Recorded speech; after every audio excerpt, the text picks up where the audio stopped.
Welcome to another episode of Dear Nina, Conversations about Friendship.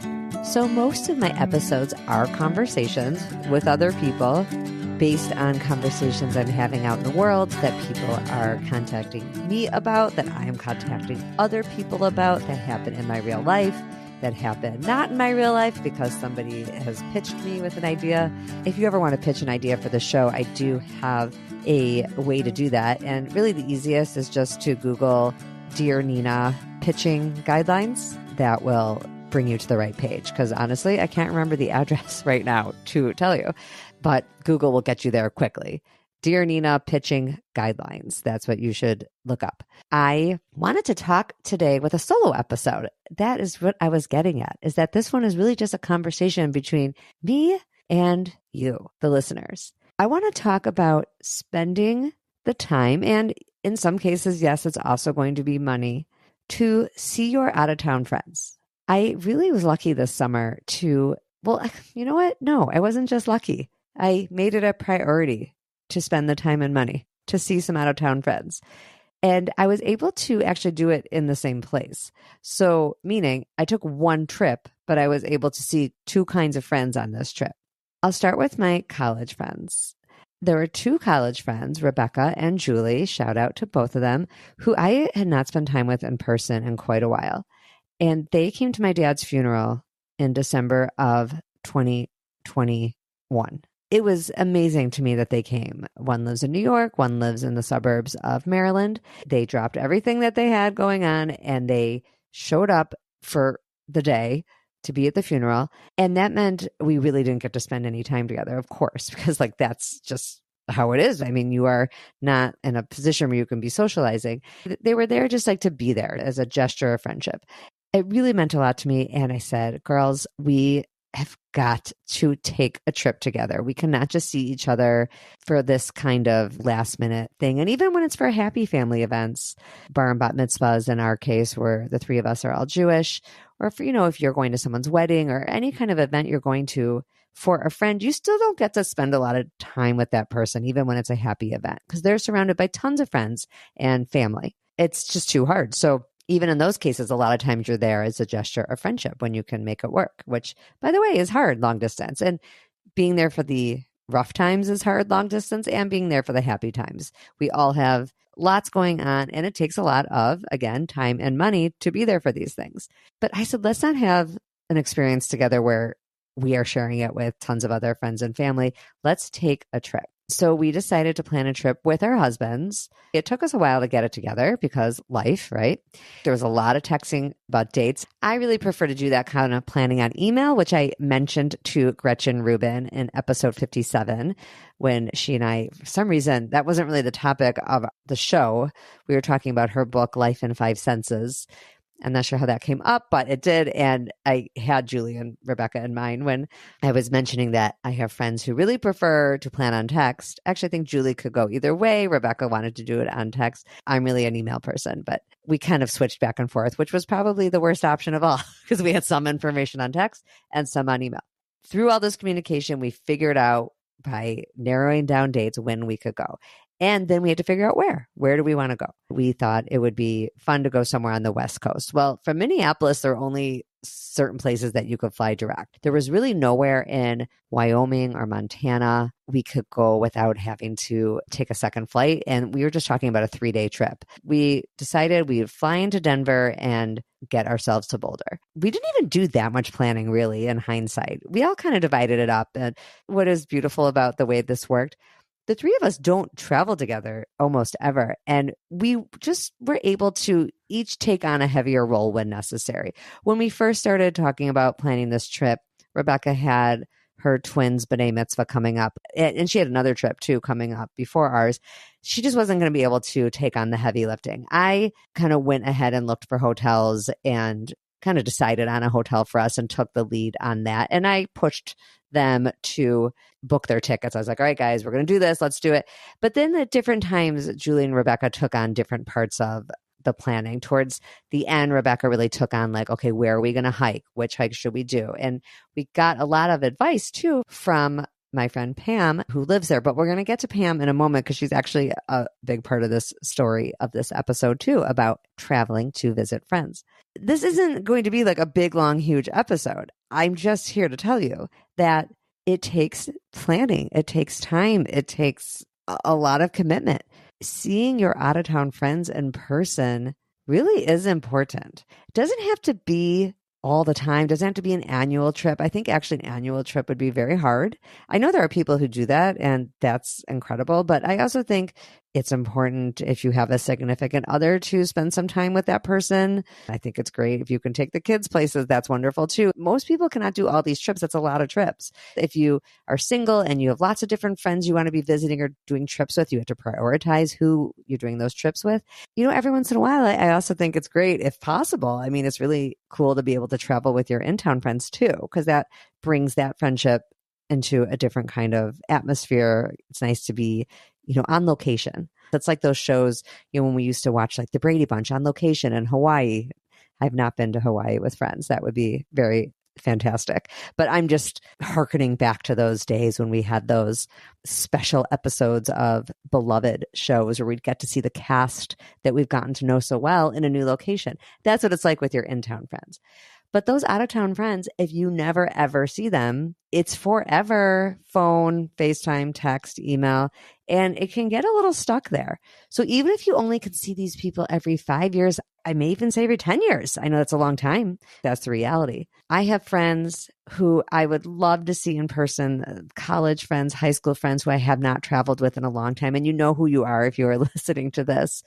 And we've talked about we're going to see each other, and we will. I actually really believe we will. I mean it when I say it. I know that they mean it when they say it. And it may not be this year. This year I have a kid taking a gap year out of the country. I'm going to see him twice with my husband. So, I don't know that we're going to be doing any other trips besides those 2 trips. That's a lot right there. So I might have to wait another year to see those other friends. That's just how it goes. And then they have things in their lives. But what I'm trying to say is it is important. We cannot just rely on email, text, FaceTime, social media to connect deeply. Those are all great ways to connect, and they are 1000% better than nothing. It is not the same. And I don't believe anyone who says it is the same. And I'm not sure anyone actually even does. I think most people would agree that being in person is an extra special kind of connection.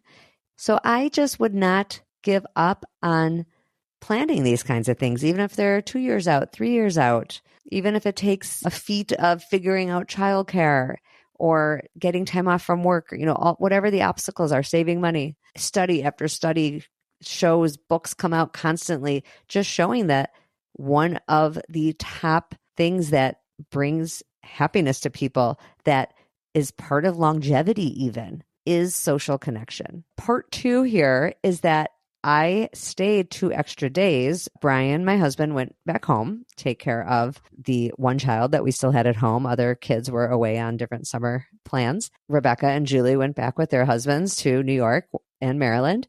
And I stayed 2 extra nights to spend time with Pam Moore, who I have never met in person. I have been online friends with Pam Moore for, we think, maybe a decade. It's pretty incredible.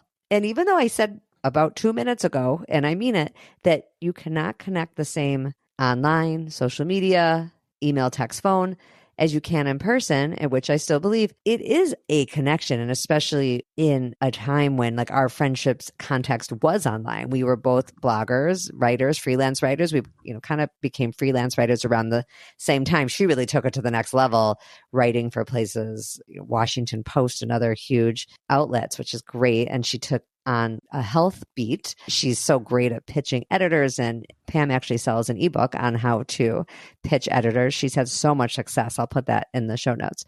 Pam has been on 2 episodes, and Pam is the one who encouraged me to start a podcast. For many years, I felt that my friendship advice column would lend itself really well to a podcast, but I was scared of all the technology that it was going to take. It's hard to take on a whole new skill and everything that was going to be involved. And Pam started a podcast called The Real Fit Podcast, and she really pushed me. She's like, Nina, you can do this. I did it. You can do it. She's just been a fantastic, encouraging friend. She's so smart. We talk on the phone a lot of times through WhatsApp, through voice memos, because that's the nature of our lives. So 10 years, that's a long time to be talking to someone without meeting them. And I meant to say earlier, I think I started to and probably interrupted myself. Pam was first on episode 3.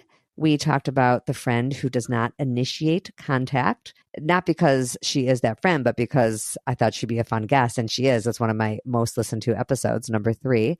It's a great topic about, just kind of being tired of always being the friend that reaches out. And then she was on episode 44, which was more in her topic wheelhouse. Pam is an intuitive eating coach, and we did an episode on diet culture and friendship and how it can get kind of tiresome when you're sitting around with a group of friends and all anyone wants to talk about is the keto diet they're on now, or whatever, intermittent fasting, or whatever like new thing everyone's doing. So I said to Pam, I'm coming to Boulder with my college friends.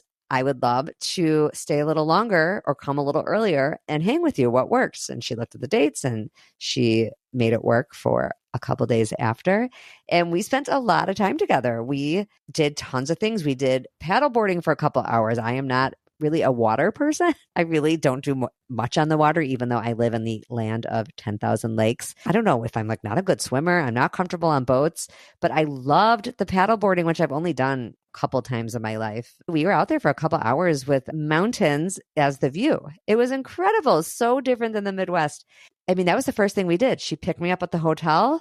We were in our swimsuits and we drove 30 minutes to this place. It did take us, I think Pam would agree, it took us like a good 10 minutes to get used to being physically in the same space. And we were in a car, so like we were close, but she was driving. So it's like she couldn't really look at me. Our voices are, of course, something we're very used to, not just from talking on the phone, but from each other's podcasts. I mean, we are very used to each other's voices, but to actually see each other in person really was different. We kind of kept giggling. I imagine it's like what online dating must be like. But 10 years later, that's a long time. We had so much fun. I mean, we had a great time. I was going to stay at Pam's house. And then I realized about a week before, it is so rare for me to be able to stay in a hotel by myself. I can count on one hand the amount of times I've done that in my adult life. I've been married since I was 23, so that's part of it. And then when I take trips with friends, which really isn't that often, but if I do, I tend to be sharing a room with a friend. So this was kind of a rare opportunity where I already had a hotel room. Brian was leaving. I'm like, I'm just going to keep that hotel room. So we were together pretty much every moment other than sleeping. And it's just a testament to Pam that she was super sweet about me changing the plan a week before and that she was ready to host me in the first place. She's just a good person. There were lots of meals together. We got together with another writing friend, Julie Vick. Hi, Julie, who lives in Boulder, who I've been in touch with like for lots of years on social media on different kinds of like parenting, writing topics. And Julie's a humor writer. She's so funny. And I'm going to put her book in the show notes too. It's a book all about parenting as an introvert, and it's humor. So this is my long roundabout way of saying that it really is a good thing to go out there and meet some of these online friends that you've been developing over the years in person. You could start with doing that in town. There are probably people in your hometown that you have. Well, I probably shouldn't say everybody. I know a lot of my non-writer friends, non-podcasting friends don't necessarily have friends like this. Actually, my college friends were like, wait, what are you doing? You're staying here and doing what? With who? They don't have friends like this that they've never met. So maybe it's not so common. But if you are someone who has out-of-town friends or even in-town friends who you've never met in person, do it. I think it's a great thing to do. And if it doesn't work out, that's okay too. You go back to being online friends, or I guess doesn't always work out that you can go back. I just had an episode a couple of weeks ago with Jill Smokler where we did talk about how sometimes you can't go back. That was episode 64. Jill Smokler was Scary Mommy. Also went to college with me and Rebecca and with Julie. Okay, I'm going to force myself to wrap it up. I'd love to hear from listeners if you have trips that you're thinking of taking with out-of-town friends, if this encourages you to reach out and say, hey, let's do this already. Let's make these plans, because I do think it did take some pushing to say, let's do this. I'm not saying, I don't even know if I started it. I think I did. Rebecca and Julie may disagree. Somebody has to say, this is happening. Just get the ball rolling. Someone just has to take that organizing role, and you doesn't have to stay as the organizer. You can switch off, but someone has to start. And I encourage you to do it. Thank you for being here. I will be back next week with a regular episode with a guest. I'm doing so many fun recordings this summer. I have things planned already coming up in the fall. And like I said, if you have ideas or you want to be on the show, you know someone who should be on the show, I don't always have a lot of openings. It actually depends how much I can schedule, but you can always try me. Google Dear Nina pitching guidelines. I do want to thank you for being here because I like to say thank you. You don't have to be here. There's a lot of podcasts you can be listening to. I don't take it for granted that you are listening to this one. It means you probably care about the topic of friendship and are interested in it. And I'm so glad to hear that because it's the topic I'm most passionate about. And I'm thrilled that there are people here along for the ride. If you'd like to talk about it more, I do have a Facebook group. Everyone's welcome to join it, called Dear Nina, the group. When you go search in the search part of Facebook, just type in Dear Nina, the group, and that will bring you to the group. I'm on TikTok now. God help me. Dear Nina Podcast on TikTok and on the old Instagram at dear.nina.b. All right. See you next week. Don't forget, when our friendships are going well, we are happier all around. Bye.